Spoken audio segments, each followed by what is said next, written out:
Welcome back to the Cossy channel. My name is Cossy. Welcome back to a brand new video. It's set to be a very long summer for Arsenal fans. First and foremost, the Athletic are confirming that Arsenal have agreed a deal for Martin Zubimendi, but the player will be signed in July, not in June. And this is because Real Sociedad have asked Arsenal to get the deal done in July in order for them to cover for some accounting preferences. We'll be talking about that. What does that mean? Arsenal might miss out on Nico Williams as the player is in talks with Atletico Bilbao to sign a new deal. Arsenal have him as their priority at the moment. He's in talks with Atletico Bilbao to extend his deal. And Mbuemo, who is one of the well-liked players at Arsenal, has given preference to Manchester United. He will go to Manchester United. He wants to go to Manchester United over Arsenal, over Newcastle, and over Chelsea. There's a lot going on in the transfer market. Some positive talks as well regarding the striker situation, but there is a lot of bad news. And I thought by the time we get into the first days of the transfer window, Arsenal will have everything figured out. It doesn't look like everything is actually figured out, because if you have your main target in Martin Zubimendi signing in July, not in June. You have Nico Williams talking about a new deal with Atletico Bilbao. And then Mbuemo, who's been kind of a cover to the winger situation, is going to Manchester United. Arsenal have got a lot of work to do. But let's start off with that big story from The Athletic, reported by James McNicholas and David Stein this morning, that Arsenal have agreed a deal to sign Martin Zubimendi from Real Sociedad to fill the gap left by Jorginho. The deal is set and just waiting for a medical. Official confirmation will come in July due to Real Sociedad's accounting preferences, and Arsenal have agreed to that as well. Okay, what does this really mean? I want to first make this very clear. The deal is not going to be sabotaged. The deal is not going to be affected by this. It is done. It is dusted. We might have Martin Zubimendi do his medicals anytime soon. So if you see that Martin Zubimendi is doing medicals at Arsenal or elsewhere, it is true, right? So the deal is agreed. The deal is done. All the financials have been done. All the paperwork has been done. But there is a problem.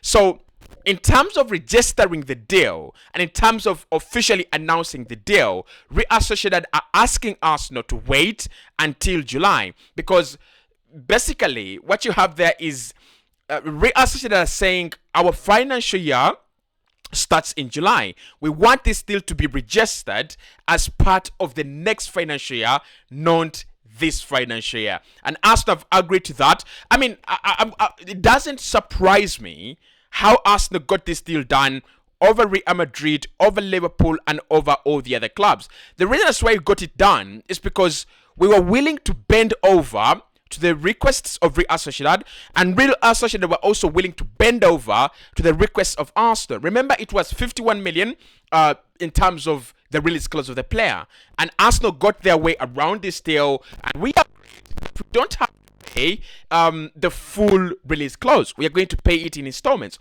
and Sociedad said it's okay. Now, in return for Arsenal not paying the full release clause and being allowed a grace period to pay the money in installments, you're not going to get your player in June. You're getting your player in July.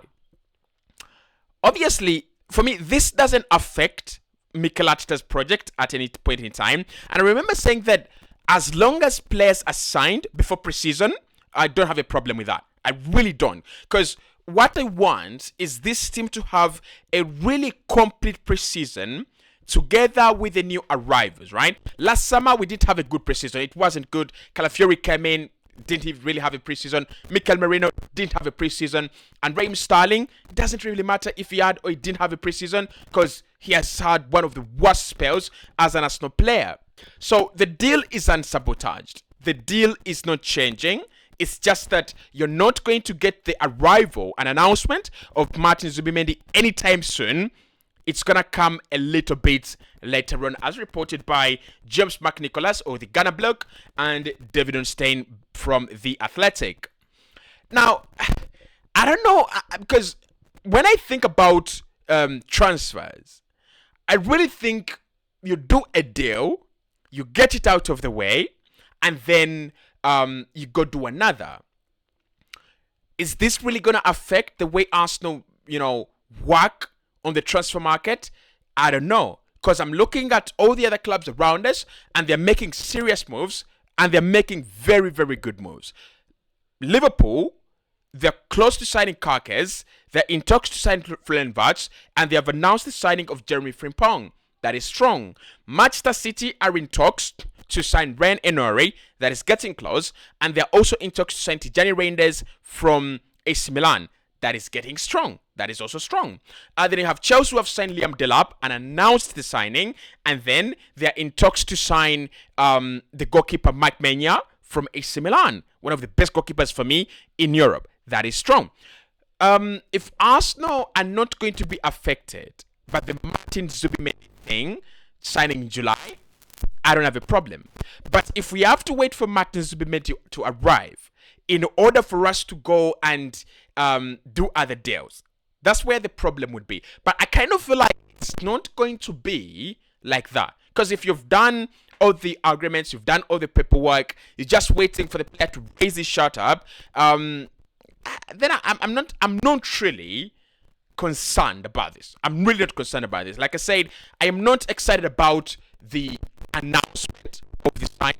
I'm excited about the fact that we're getting a good player at the right time in the right project, and he's going to be a game changer for us, right? There is something that they've said here in the Athletics article. And they're saying that he's coming to bridge the gap, fill the gap that's been left by Jorginho. I kind of disagree a little bit. Because for me, Jorginho wasn't that important in this Arsenal setup. Well, he was important, really. But I would really say that Rice came before him, and Partey came before him as well. I think Martin Zubimendi would be the first name on the team sheet before Partey and before Declan Rice. And the reason for that is, obviously, for me, he's an upgrade on Thomas Partey, but he's a deep-lying defensive midfielder. He would have to be read first before Declan Rice. That's the thing. But even if I was to choose defensive midfielders, for me, Zubimendi comes first at Arsenal in pecking order. He comes first. Partey comes next, and then Rice comes third. Rice, for me, as a box-to-box number 8, is the best we have at the club. But in terms of defensive midfield, in terms of that 6, no, not really. So Martin Zubimendi, the signing might be delayed until July, but that is not going to affect anything in terms of what Arsenal are doing in the market. Okay. Then Ben Jacobs has just come up with an exclusive, and he has said that Nico Williams has begun initial talks over a new deal with Atletico Bilbao. Parties discussing a salary pushing up to 10 million euros, and a release clause that could increase should a deal be agreed. Not yet a guarantee, but Williams and Atletico Bilbao are in talks to get the deal done. Suitors like Arsenal and Chelsea see value in Williams' contract currently at 58 million euros. That's the release clause, and he remains on their radar. But overall cost of the transfer, wages and agent fees make it very expensive. Bilbao are hoping they can tie Williams down before any offers arrive. Okay. This is a breaking story, by the way. It's coming in a few hours later after this was put out there. This was released by James Nicholas, and he was saying that Arsenal's interest in Nico Williams is long-standing. The coaching staff are keen admirers of Real Madrid's Rodrigo, but the deal would be challenging due to the finances involved. Anthony Gordon is liked, but would also command a very, very high fee. Okay. I think there are two ways to look at this. The first way is, well, Arsenal missing out on another top target. Doesn't look good. Dean Huijsen is gone, Jean Garcia is gone, and Nico Williams is gone. But for me, with the Nico Williams deal, I am not bothered at all. I don't know whether I'm just crazy, but I am not bothered. He's not going to sign for Arsenal. I'm not bothered. In fact, Nico Williams should sign a new deal at Atletico Bilbao, and Arsenal should forget about that deal as quickly as possible. And this is the reason for me. Number one, if Arsenal really gonna sign Benjamin Sesko, then Nico Williams is not the player you go for. Honestly speaking, he's not the player you go for. He's not. Him and Sesko don't raise the level of this Arsenal Football Club. They don't. You can't do Williams and Sesko. You can do Williams and Gyökeres, or you can do Rodrigo and Sesko. I was reading a very interesting article from one of the news aggregators, and it was saying that it looks like Arsenal are looking to do it in this way.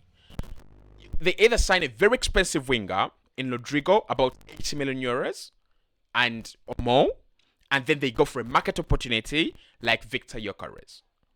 Or they sign a player like Nico Williams or Gittens or someone who's a little bit cheaper, and they go for Benjamin Sesko, who's going to be very expensive, of course. The reason as to why I'm not bothered about the Nico Williams link and him signing a new deal, he's going to cost 58 million euros. That is good money. But for that money, you can get anyone. There is Gittens. Like, the left wing market or the winger market is ripe right now. You don't even have to worry. And I'm not. I think Arsenal are not worried. I'm not worried. There is a lot of options to choose from if you're gonna go out there and you want to win. Gittens is available. Mitoma is available. Anthony Gordon is available. Rodrigo could be available. Rafael could be available. Semenyo is available. Mbuemo is available. Cunha was available. There's a lot.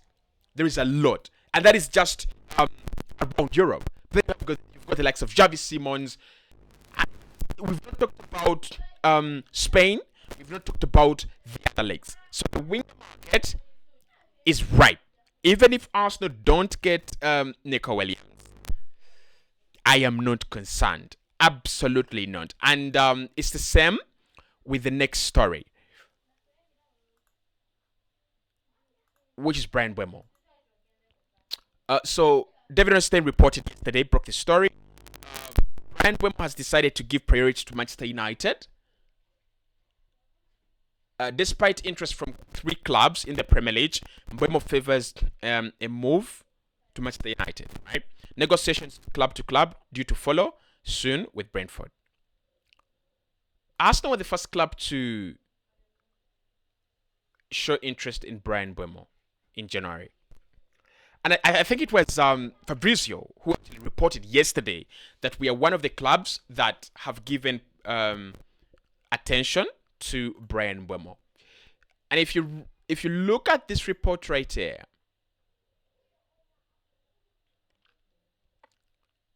from David Ornstein.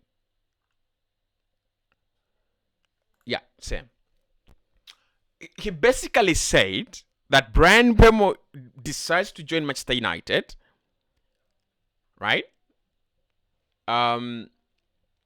Manchester United now expected to open talks with Brentford in a bid to sign the 25-year-old forward this summer. Likes of Arsenal, Newcastle, Tottenham, all interested, but Cameroon International favors a move to the Old Trafford. That's what David Ornstein said yesterday. Like the Nico Williams story, Mbuemo doesn't bother me. Like, Mbuemo could be Sadio Mane. Honestly, like, people are underrating and they're sleeping on the numbers that this guy is putting up. They're crazy. Thomas Frank talked about them. Like, there are not so many wingers that score 20 goals and above for a mid-table team like Brentford and then get some spare time to get you 7 assists. There are not so many. These are Bukayo Saka. Like, the way we hype Bukayo Saka, these are Bukayo Saka numbers. These are elite numbers. But I tell you, I'm not worried that Mbuemo is going to Manchester United. If he was going to Liverpool, I'd be like, wait a minute. Are they creating a Mane situation? Because I'm already worried. They have Salah, and they're signing Florian Wirtz, and they have Karkes coming in, and they have Jeremy Frimpong coming in. If I was going to Manchester City, I would be maybe concerned. Like, he's got the numbers. You add that to Erling Haaland and Omar Mamouche, and you're cooking. But for Manchester United, for me, yes, they're going to have a good summer, and they're having a very good summer. But it's going to take some time. And also, Mbuemo is not a player that doesn't sign for Arsenal, and I lose sleep. No. He's not. He's not. So, it looks like it's going to be a very long summer. Now, Sané becomes a concrete option. Like I said yesterday, for me, it would make me sick if Arsenal just signed Sané. It would make me absolutely sick if Arsenal just did the Leroy Sané deal. Like, just the Leroy Sané deal. It would make me sick. Because if you do Leroy Sané and Šeško, there is no upgrade there in the attacking options for me. Sané is kind of an upgrade to Martinelli, but not an upgrade to Trossard, maybe in transitions. Šeško is not a big upgrade to Kai Havertz. Cover, in terms of options, 100%, because the players are very, very similar in their profiles, apart from the speed that Kai Havertz doesn't have. So, it's set to be a long summer. Very, very long summer. Because literally you have the first line of targets that we've been talking about. Garcia is gone. Mbuemo is gone. Cunha is gone. You have Delap is gone. So the players that we've been talking about initially have all gone. So, and then you have this news of Zubimendi will be signing later in July, not in June. So, what are we doing really? Maybe our window is going to pick up in July. I don't know, but I think we're making this very, very complicated. And I want to see where it ends. I want to see how our window is going to shape up. Because currently, it is Sané, Šeško, and Saka as our front three. And I thought this is a window where we have to work on the attack. Okay.